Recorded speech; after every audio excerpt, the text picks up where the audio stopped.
The office building's windows were suddenly boarded up with steel plates, leaving hundreds of employees stunned. At first everyone thought it was a fire drill, but then the boss's voice came over the intercom. He ordered them to immediately stop working and kill 2 colleagues within half an hour. If no one followed his instructions after 30 minutes, double the number would die. Hearing such a cruel message, everyone was thrown into a panic. They didn't yet grasp the gravity of the situation, thinking it was just a sick prank. Only Mark sensed something was seriously wrong. For everyone's safety, he gathered all the employees in the first-floor lobby to discuss how to escape. The manager, however, was the first to speak up, saying there was no need to panic. They were all society's elites, and so far no one among them had been harmed. Hearing the manager's words, everyone breathed a sigh of relief. Some people went to the rooftop, hoping to find help from the outside world. One seemingly clever man tried to cut through the steel plates with a blowtorch, but to his dismay, the plates were completely unaffected. Clearly, this plan was a bust. Just then someone noticed a security guard on duty in the guardhouse by the main entrance. The crowd immediately waved at the guard for help, but to their shock, the guard merely glanced at them before turning his head away, pretending he hadn't seen them. Everyone was dumbfounded. A colleague tried to reassure everyone not to panic. After all, half an hour had passed, and they were still okay, right? Perhaps this was just a psychological test from the boss. But the words had barely left his mouth when a female coworker's head exploded. At the same time, people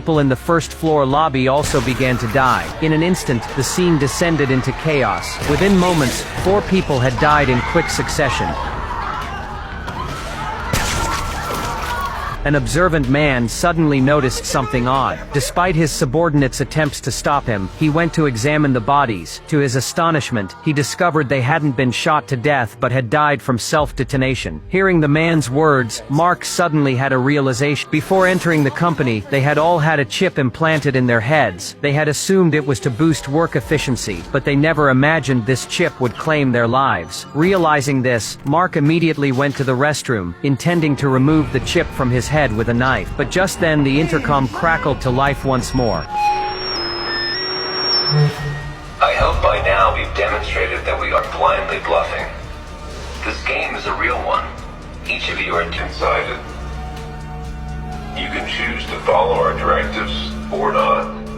Either way, you'll be giving us the results we're looking for. The name of this movie is The Belko Experiment.